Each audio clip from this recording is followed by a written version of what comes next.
Following is a production of DallasCowboys.com and the Dallas Cowboys Football Club. How about them Cowboys? Yeah! Go Cowboys! This is Cowboys Storyline, presented by Gillette, the official shave of the Dallas Cowboys. Here's Nick Eatman. What is up? Welcome to Cowboys Storyline, presented by Gillette. I am Nick Eatman. Let's talk some Cowboys football. Let's turn the page from the Cowboys-Bears game to the Green Bay Packers. This is a game everyone's been talking about since the trade that happened. They wanted to talk about the Packers game coming in September 28th. What's going to happen? Well, this is a great week to go ahead and jump right to that because the Packers are next. Yeah, we'll talk about the Bears game for sure if you guys still want to do that. I know we had a show Monday, but if you still want to talk a little bit about what went wrong and how to fix this thing, that's fine. Go right ahead. That's your show. This is what it's designed to do. But we're also going to talk about what the Cowboys have to do to slow down the Packers. Pass rush, of course. We know Micah Parsons is going to be chomping at the bit, but they got other guys there as well. They're going to be pissed off, too, because of they lost their game against the Cleveland Browns. What does that mean for Sunday's game? Of course, probably a bigger issue for the Cowboys right now, and it's hard to say that it's a bigger issue than trying to block Mike and those guys up front. But the offensive line has another injury now. Tyler Booker is out with a high ankle sprain, and there's a chance he could go to IR. It's that kind of injury, probably 4 to 6 weeks. CD Lamb, of course, with the injury, he's probably not going to play. We'll see if he goes to IR as well. I still think, as of right now, he probably will not. But that could change here in the next few days. I think the big thing is, by Friday, you see where he is. Because if they think that he's not going to be back in less than 4 games, then you put him on IR and you get another roster spot. But if you think that maybe he can come back, then you do it. That's what they did with DaRon Bland, and it looks like DaRon Bland could play. He's missed 2 games. Looks like he might play. He's trending in the right direction to play. So we'll talk about all that and more. Let's get to the phone lines. 888-855-2297. Gary in New Mexico is next. Gary, what's up? Hey, Nick, I'm not giving up yet. Good. There's still 14 games to go. Yeah, that's good. Just hang in there. It's early. But I did want to mention this because us longtime Cowboy fans, we lost D.D. Lewis last week. Right. And some of those guys that we grew up watching, they're starting to, they're reaching that stage of life where this is going to be kind of a common thread moving forward. But so D.D. Lewis, one of my favorite players, one of those unforgotten guys. 13 seasons with the Cowboys, played in 9 NFC Championship games and 5 Super Bowls. And that's why I'm so spoiled as a fan, because that was just the expectation growing up. That's expected they're going to get there. Right. But my trivia question for you, and then I'm just going to hang up and listen because I know I got to be short. D.D. Lewis's last season was 1981.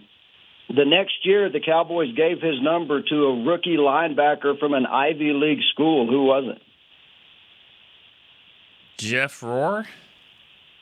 Oh, man, you are so good. Yale. You nailed it. You nailed it. You nailed Jeff Rohr. I'm going to try to call back later in the week with the Green Bay trivia question. Okay. But, man, good job. Love your show. All right. Thanks, Gary. Appreciate that.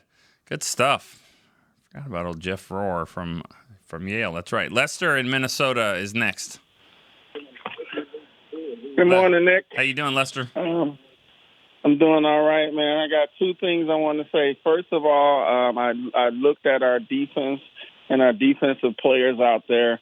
The defensive coordinator is working with he's not working with a full deck, as we know, the injuries or whatever, but I don't mean that. I mean, as far as the players that we have, we need more what I would call playmakers.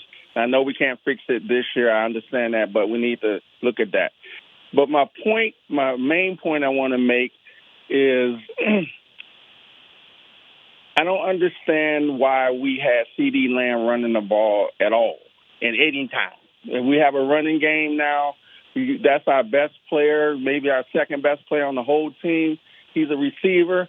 Let him do receiver things. I understand, it's primetime game. We want to see him do different things, but why is he running the ball? That's a self-inflicted wound. There's no reason because we have a pretty good running game this year. And that's all I have. Go All right. Cowboys. All right. Thanks, Lester. I can't really argue with you there. There were times where, the last couple of years they tried to get the ball in his hands. And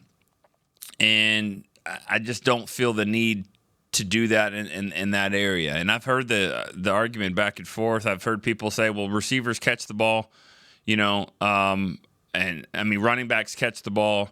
Why can't receivers run? That's not even anywhere close. And so that's funny that you see that on Twitter and you're like, that's just people arguing to argue without really watching football and knowing the game. The point of the matter is you see CD. He's a slender wide receiver. They all pretty much are, but he's even on the lighter side. He's great in his own way, but more down the field and also, and just with space. When you get it in there with all the big boys, that's where you're going to see linebackers and defensive ends and falling on you awkwardly and things like that. So I totally agree with you. I know Jerry Jones said on Tuesday morning on the radio show that he didn't have any regrets on that, but we'll see. Well, it's almost like a wide receiver or a star player that returns kicks. You don't want them to do that because they have a chance to get hurt. There's the theory on that too. I don't think you'll see a lot of people running the football like that again. All right, let's go to our next caller. What's up? Hey, Nick, how's it going, brother? I'll get out of here real quick. It's Nico from Springs, so I'm just going to say this. We look absolutely atrocious. We look like when Jesse Holly goes to a 7-Eleven and there's no Pump 8 and all the trailer parks are shut down. Eberflus, you need to do something. And you know what? You already know how I feel about Schottenheimer. That's what I'm going to call him now, Schottenheimer, since you didn't like what I said the other day. No. Dude, you need to culture it up for real because Cowboy fans are no longer frustrated. We're just mad. Cool. I bet they're frustrated too. That's the thing. I mean, that's cool. Thanks for being quick on that. I don't think you need to speak for all Cowboy fans. That's what I always think. I don't speak for everybody that's, everyone that's on the podcast, and you can't get into anyone else's mind. So, and I think it's been very clear. Thank you for the call, Nico. I think it's very clear that your way of thinking is different than a lot of the other people that call the show, and that's fine. Not to say it's wrong; it's just different than others, and that's what we need. We need a mixed of variety of stuff. Yeah, I get it. Frustration, mad. I mean, it's certainly there, and it should be. As I said before to you that you're calling names to Schottenheimer and all that. You're not mad at Schottenheimer. You're not mad. You're not. I mean, what you're mad at is the fact that you feel like this franchise should have won a Super Bowl in the last 30 years. And I'm not saying you're wrong. I'm just saying that's what you're frustrated with. So to take shots at the guys that are here, the players, the coaches that are trying to get back to that point, that's uncalled for as well. But that's fine. I understand being mad. That's certainly part of the game. Let's go to break here real quick on Cowboys Storyline. Be right back after this. Cowboys fans, when it comes to navigating the ever-changing world of tax, your business needs a partner it can trust to tackle even your biggest tax challenges. Ryan is the largest firm in the world dedicated exclusively to business taxes. Our team of tax professionals has local expertise in all areas of tax and can help you uncover savings opportunities you didn't know you had. Learn more about how Ryan can improve your overall corporate tax performance by visiting Ryan.com. Ryan, the official tax partner of the Dallas Cowboys. Crown Royal and the Dallas Cowboys are bringing back the Royal Rig for Season 2. See it in action at AT&T Stadium on Thanksgiving Day, where the Dallas Cowboys take on the Kansas City Chiefs, and around Dallas on November 26th and November 28th. Visit crownroyal.com to see where else the Royal Rig is stopping this NFL season. That's crownroyal.com. Please drink responsibly. Altec Lansing has been perfecting sound since 1927, bringing you decades of audio excellence to elevate your Dallas Cowboys tailgate ritual. Equip your next pregame with the Sound Rover 180 with 6 hours of playtime, built-in microphone, multicolor light modes, and a rugged exterior that's built to last. Visit alteclansing.com/Cowboys15 for 15% off your Sound Rover 180. That's alteclansing.com/Cowboys15 for 15% off. Altec Lansing, official audio partner of the Dallas Cowboys. Back to Cowboys Storyline, presented by Gillette, the official shave of the Dallas Cowboys. Back on Cowboys Storyline, I am Nick Eatman, and we're talking a little Cowboys football. The Green Bay Packers coming to town this week. This is one that everyone's been waiting for, and I think that watching them lose to the Browns on Sunday, that I don't know what that makes you feel like. It's like, okay, well, maybe they're not as good as everyone thought they were. You know, to lose this game, offense didn't do much, and they found a way to lose, actually, which is something, you know, we've seen the Cowboys do here as well. But, you know, in that game, you wonder, all right, what kind of are they going to be even more riled up for this one? I think they might have had a better chance to sneak up on them had they been 3-0. But either way, with the emotions of this game and the soap opera that happened all off season, it's certainly going to be a wild one. Let's go back to the phone lines. Anthony, Norristown, Pennsylvania. Anthony. Yo, what's up, Nick? How you doing? Long time no speak. I'm good. How you? Good. All right. So I'm gonna keep it quick. Two things. First one, what do you think about who is it? Bell and Wanye Thomas either getting some more burn or basically taking over both Malik and Dono's positions. And the last one, Carl Lawson, I haven't heard any talk about him. And I mean, maybe I'm tripping, but was I the only one that really thought that he was productive last year? I thought he was pretty productive last year with pressures and sacks. Well, what about him? Why not go give him a try? Let me hear your thoughts. All right, thanks, Anthony. Well, there's 32 teams that have not gone that route with him, you know, and signed him. I believe he's still out on the street, free agency, and as he was before when the Cowboys signed him, out of desperation, and he did a nice job. I think that's one of those situations where, and we're seeing it with these guys here. We're seeing it opposite of Micah, because he had a little bit more production when Micah came back from injury. Dante Fowler had more production. These guys had more production on the other side. I think you're going to find the guys in Green Bay probably have a little bit more production too. Robert Mathis might have had an all-pro career because of the other side of Dwight Freeney. Happens that way. I don't think in this situation as it is right now, I don't think Carl Lawson gives you a better opportunity than any of the guys that you have. I think that's what they believe. Sounds like 31 other teams believe that too. As for the safeties, changing up. First thing I want to see is I want to see them fix the pass rush. I said it on the show the other day. I believe that is the number one problem of this team. They are just not getting to the quarterback, and I don't care who's back there in coverage. You are not going to get. You're going to give up big plays. You just are going to give up big plays if you don't have the kind of production and pass rush up front. So I want to see that first. If you do that, you fix that, and you still have play in the secondary that's not up to par, then maybe make a change. But I think you're gonna. I don't have a lot of faith in Wanye Thomas and Marquise Bell just fixing the problem at safety. I really don't. I don't think that's the issue. And you know, safety. The biggest thing for safeties is you have to be able to tackle, but you also have to have awareness as well. My thing right now is fix the pass rush. That's my number one. That would be my number one goal. And then after that, we'll see what really is the problem. And Deron Bland coming back, I think, is going to help a lot. It's been a big difference from what you saw in the Philadelphia game and also what you saw in the last two games. Mike in Birmingham, England is next. Hi, Nick. How you doing? Hi, how are you? Yeah, good, thank you. Yeah. Listen, just a quick one. Our offense is good. When everyone's fit and available, our offense is good, but it's not good enough for our defense to be this bad.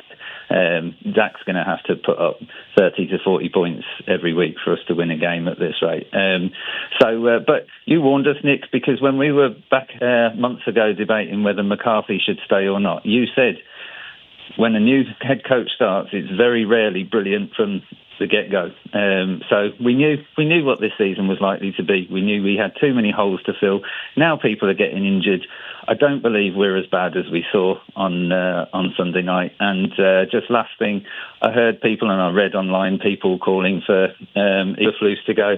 That's ridiculous. Come on, let's stick with it. Let's give them some time and hopefully get some pieces back and let's fix this thing. On we go. Bring on the Packers. All right. Cheers, Nick. Thank you.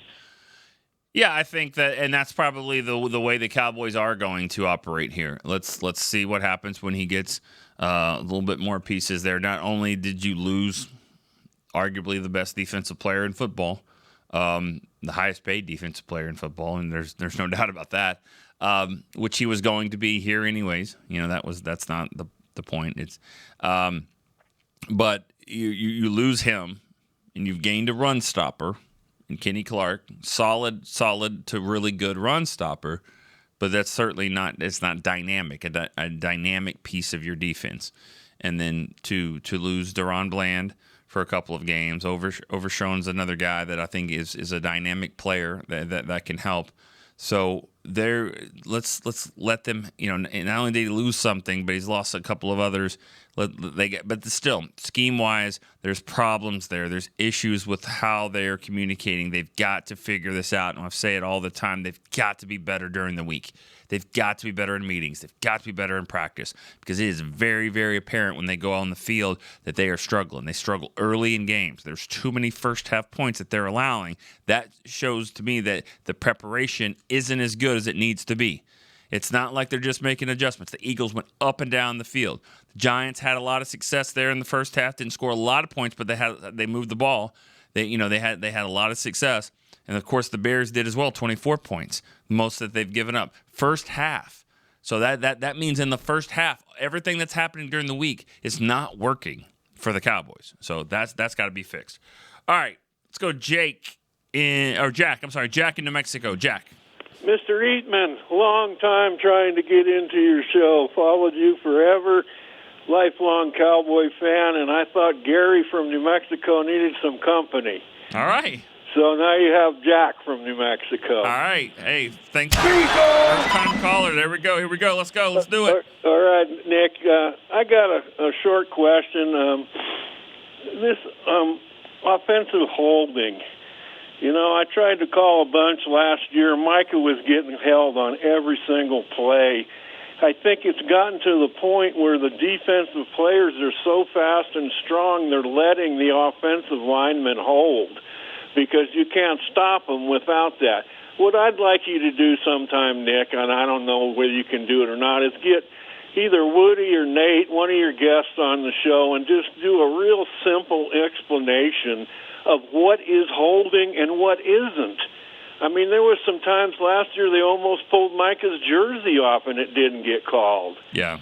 And I think it's happening with Ezeraku this year also. So I don't know whether the officiating crew in New York or Nate Newton or somebody that could give us a simple explanation of what is holding and what isn't, because I think they're holding on every single play, and they just call it at critical times. Yeah. Well, you're right. They are holding every play. I mean, they are, and offensive linemen are kind of taught how to hold at the right spot where it's going to be tough to see. Yeah. Yeah. So I don't know, an explanation, clarification from somebody that actually does it would be really cool for us listeners, but it's one of the pet peeves I have. As far as this year, I'm a diehard fan.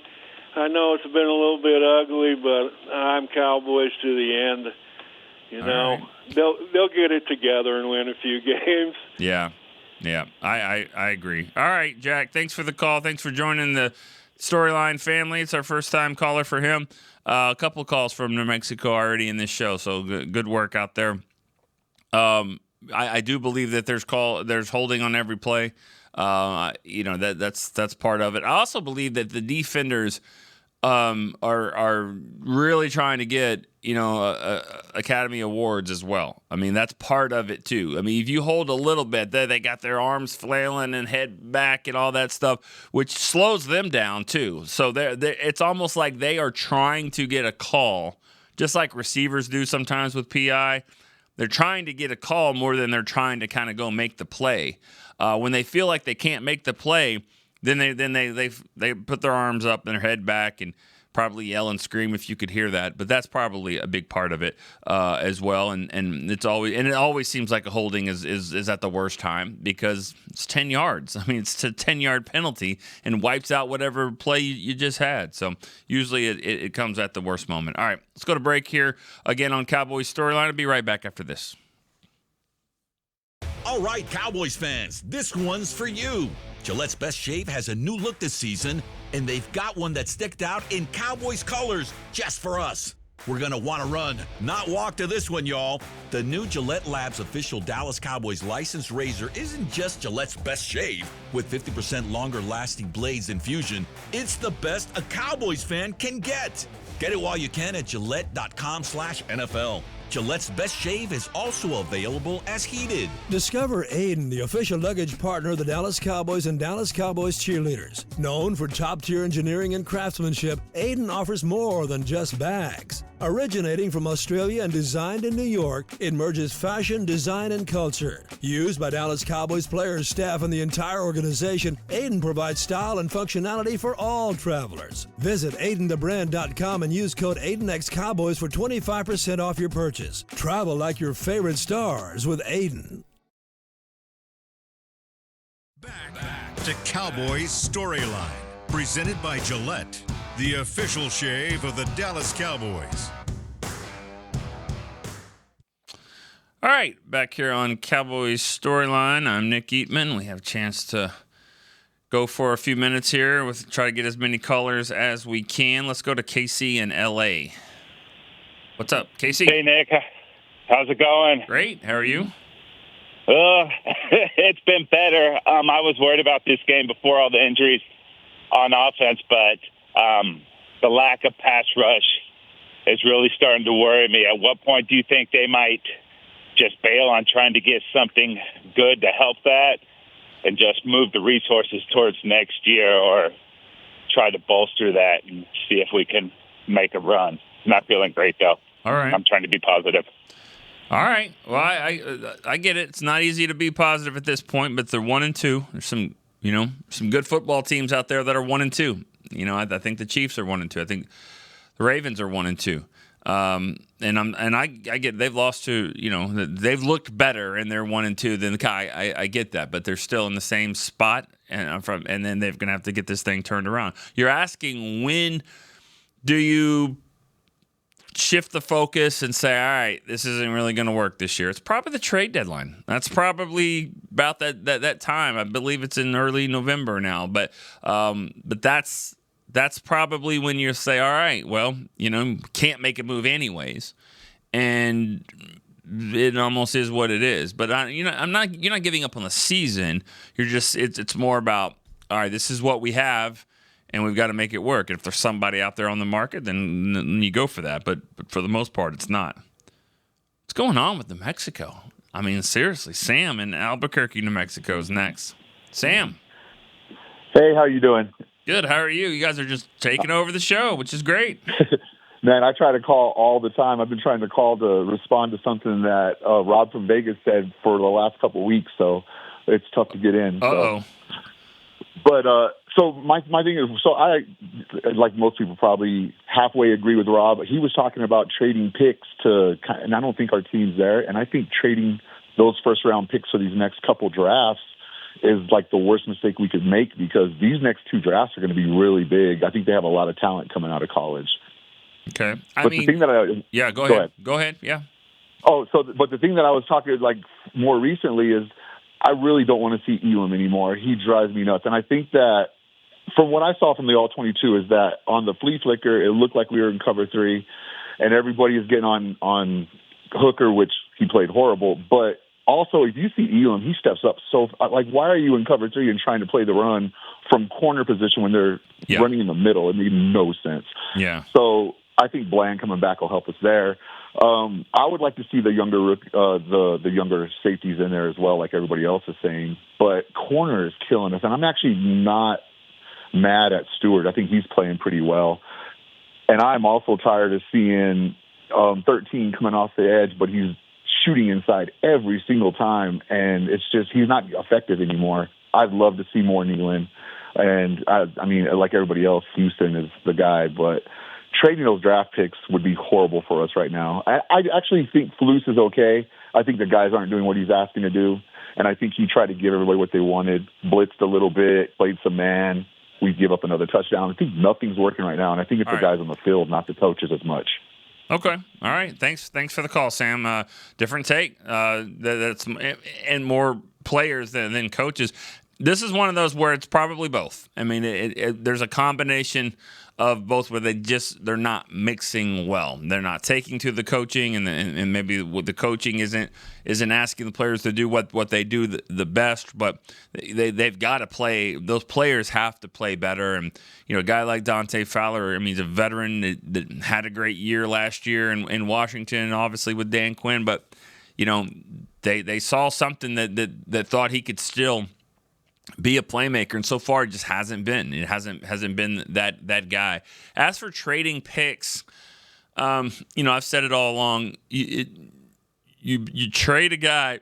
The only reason I'm doing it is if I'm getting a player just like Green Bay got in Micah Parsons. And I'm not saying you're going to get a Micah Parsons. What I'm saying though is they think Micah Parsons has a lot of football left. So this certainly wasn't a rental player for them. You look at how much they paid him.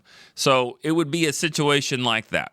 Do you feel like you can beat the rest of free agency next year and get a guy at 24, 25 years old that can still play for the next 5 or 6 years, and he's going to help your team right now? He's going to help your team down the road, and when he needs a new contract, which will probably be next year, that the Cowboys would go and get it. It would be a team that says, we like him. We like him a lot.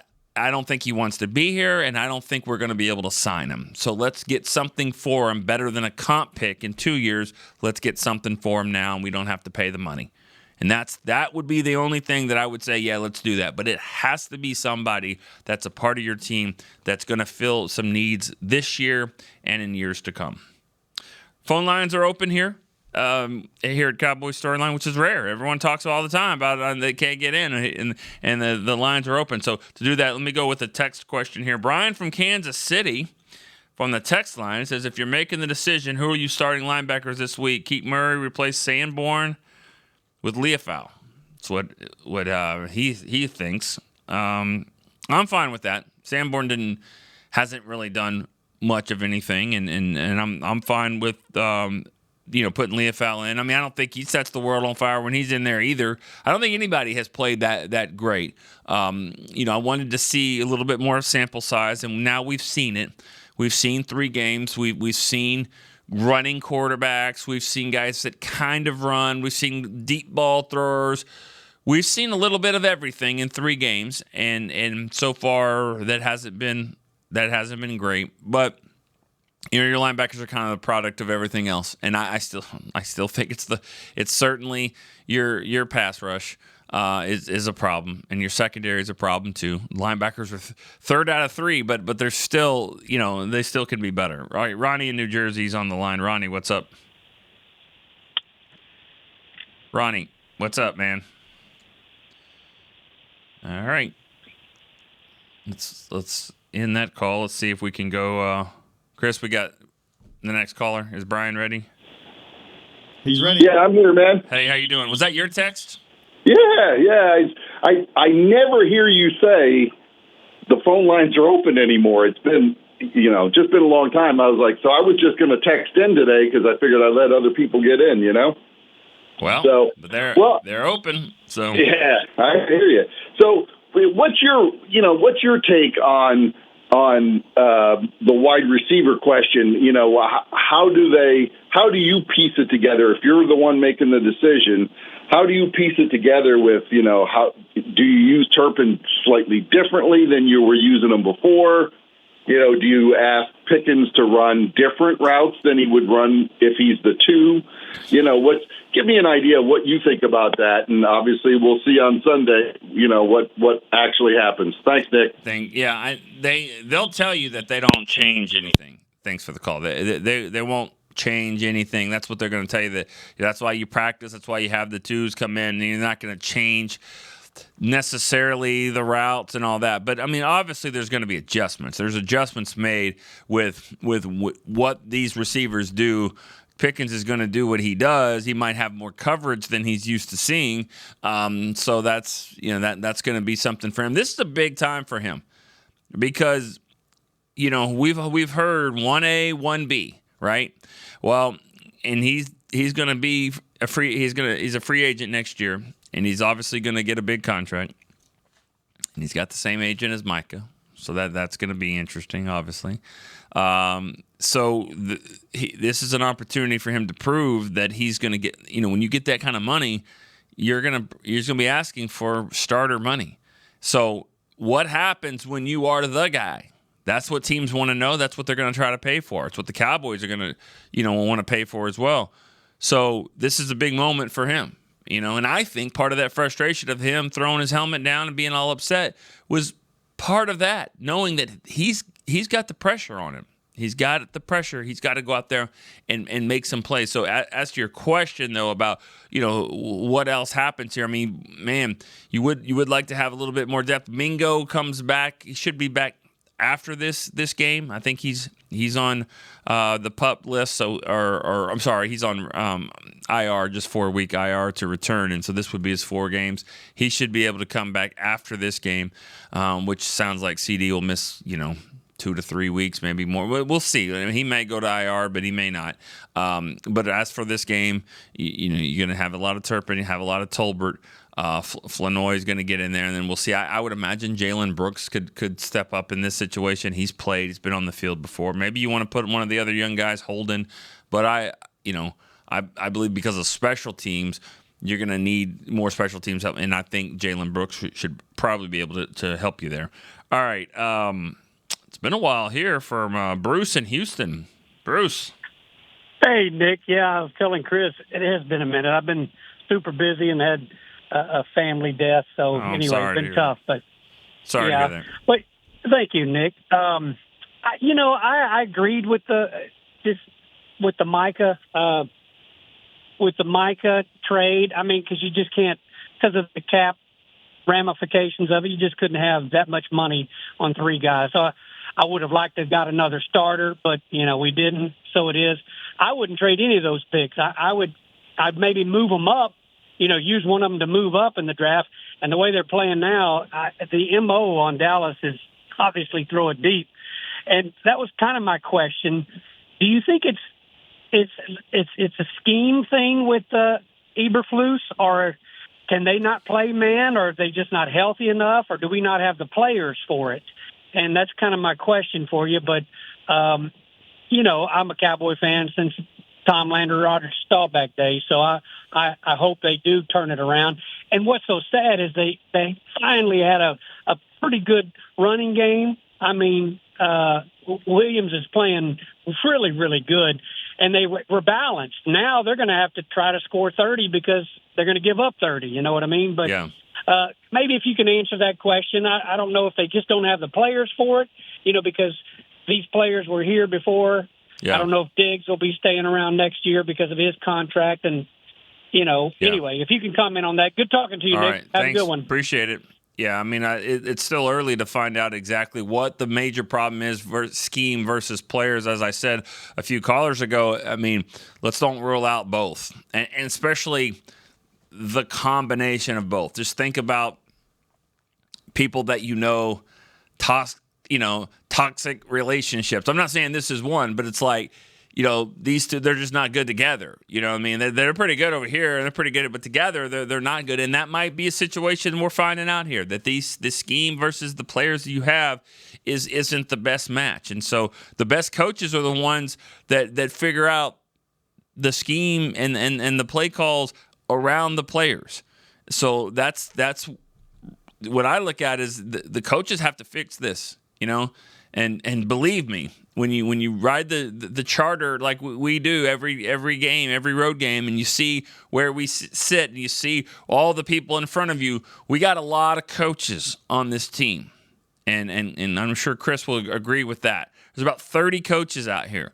There's more coaches. Sometimes when you look at the positions, you look at 3 linebackers or 6 linebackers or whatever, and you got a coach, assistant coach, and the trainer there, and a video guy there, and everything. I mean, you've got a lot of resources here, is what I'm trying to say. There's a lot of people per player. So figure it out. There's a lot of guys here, and if they can't figure it out, then maybe they have too many coaches. So I'm putting that on them.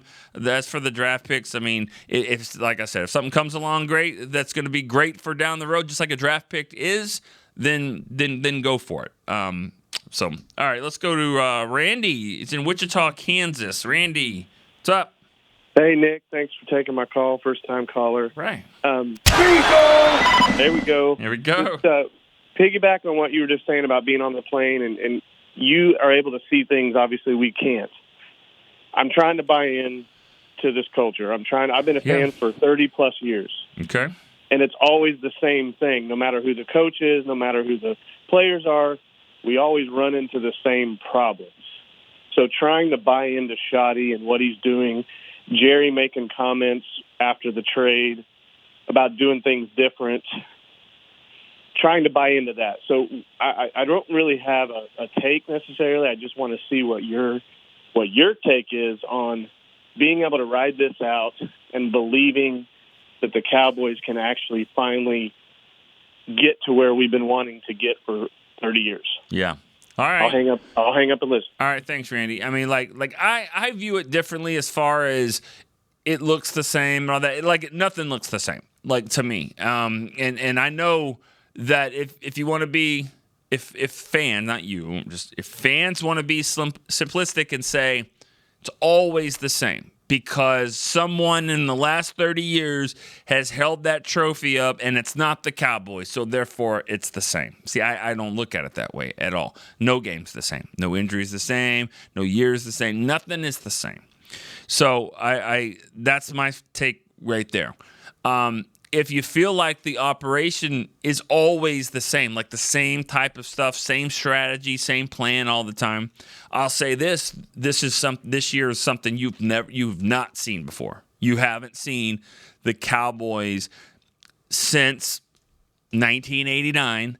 You have not seen them say, this is our best player, but it's better for us if he's on this other team over here and we get draft picks for the future. Like, we haven't seen that. Everyone has said, oh, well, Jerry will sign him. Jerry doesn't lose great players. And you know what? Just so you guys are clear about this is something the agents have been doing, okay? This is an agent. You don't think agents talk? They talk all the time. Hey, I got a big one coming up here with the Cowboys. We're trying to get my guy signed. Well, let me just tell you right now, push. Because Jerry's not going to let him go. Jerry will never let him go. So don't settle for this. Keep pushing, push. Because Jerry's not going to let a great player leave the building. When's the last time he's done it? Herschel? Yeah, well, it happened. Because that's exactly what was happening. They had a deal. They had a deal in place. It was going to be he was going to be the highest paid non-quarterback in NFL history. It was his turn. Myles Garrett got the deal, then he was going to get the deal. And that's what it was. But they went for way, way, way higher than that. And that's where Jerry drew the line.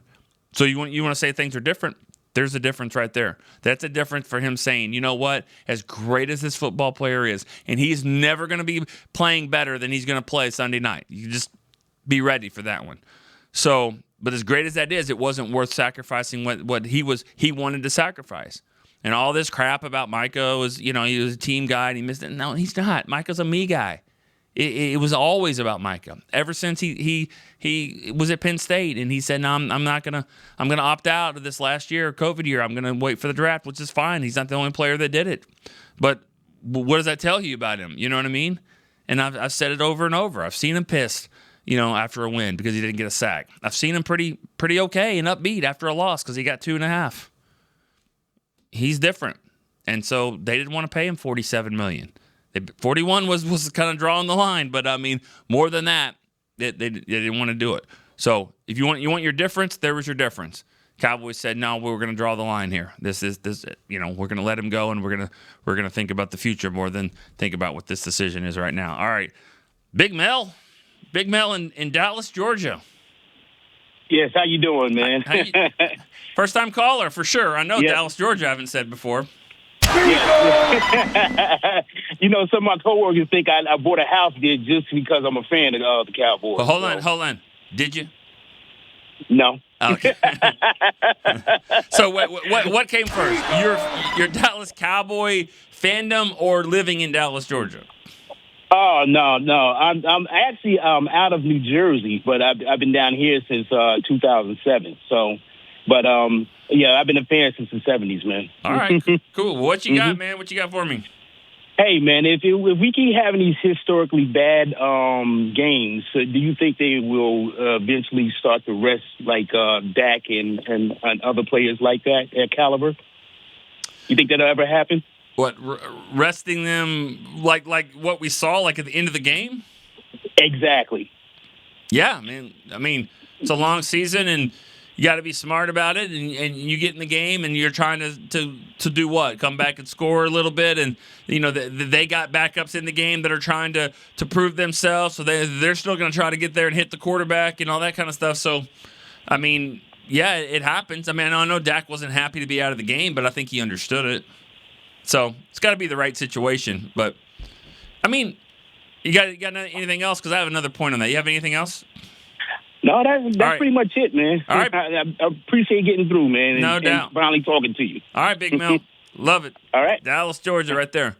The thing about it is that, it's 31-14, and the Cowboys were down at the 2. I don't know why they didn't run the football. They threw a couple passes that got an interception. Now, then Milton comes in, and he drives down. And I mean, just think about if they just would have kicked a field goal, which I actually did say in the press box, just kick a field goal and make it a 2-score game, which nobody's hearing that, which is fine. I get it too. But say you do that. It's 31-17. The conservative offense the Bears had on the next drive was exactly going to be the same. You're going to get the ball. You drive again. They were there to score with 2 minutes to go, 31-24, 2 minutes to go. I mean, I think they still had at least one timeout maybe. So I'm just saying, you could have gone onside kick.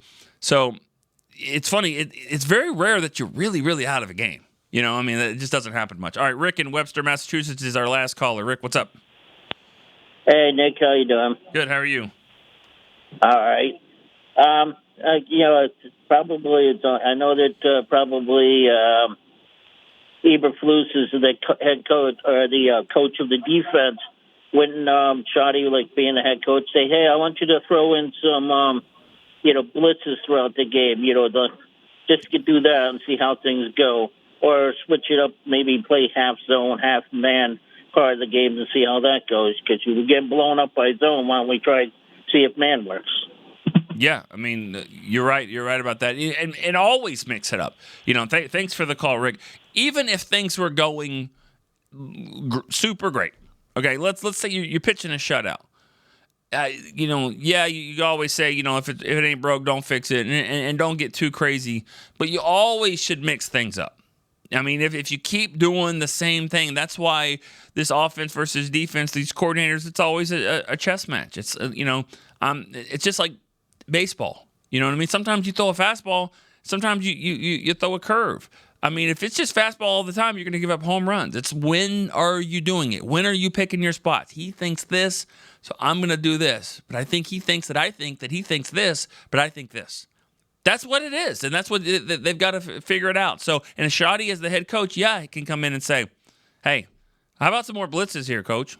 And he might say, well, why don't you worry about your team? And then he said, well, I'm the head coach. Why don't you run a blitz? This isn't remember the Titans, with Yost and Boone. Worry about your – no, I'm the head coach, so you may make the call.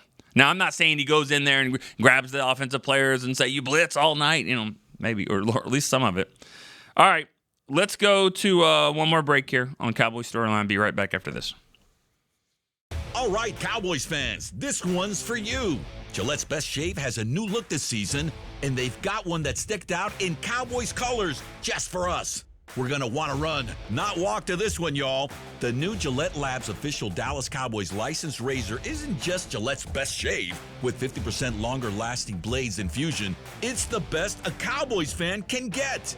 Get it while you can at Gillette.com/NFL. Gillette's Best Shave is also available as heated. Discover Aiden, the official luggage partner of the Dallas Cowboys and Dallas Cowboys cheerleaders. Known for top-tier engineering and craftsmanship, Aiden offers more than just bags. Originating from Australia and designed in New York, it merges fashion, design, and culture. Used by Dallas Cowboys players, staff, and the entire organization, Aiden provides style and functionality for all travelers. Visit AidenTheBrand.com and use code AidenXCowboys for 25% off your purchase. Travel like your favorite stars with Aiden. Back to Cowboys Storyline, presented by Gillette, the official shave of the Dallas Cowboys.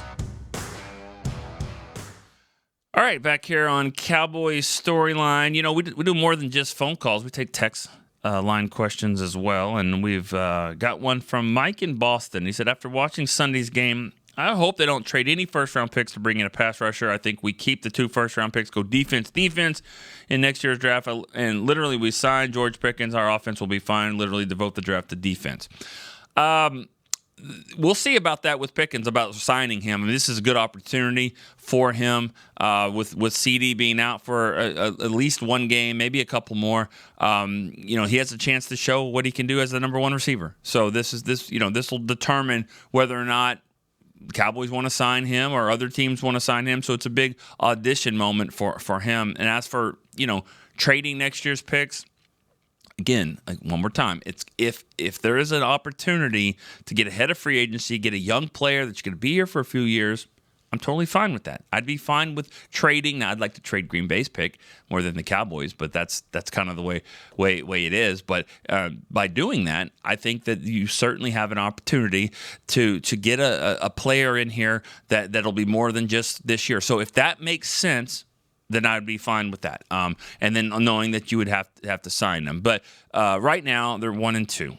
There's a lot of good football teams that are 1-2, but they've got to look better. It's not just about how the record is. It's how are you playing? How demoralizing are things right now? Make sure and turn the corner here. And I tell you, a big win against Green Bay would go a long way. You'd feel great about your 2-2 football team if they can beat the Packers. All right, great show, guys. Appreciate all the calls. A lot of fun. We'll talk about it next week as well. See what happens after the Cowboys play the Packers. For Chris Beam, I'm Nick Eatman. See you next time on Cowboys Storyline. This has been a production of DallasCowboys.com and the Dallas Cowboys Football Club. How about this, Cowboys? Yeah!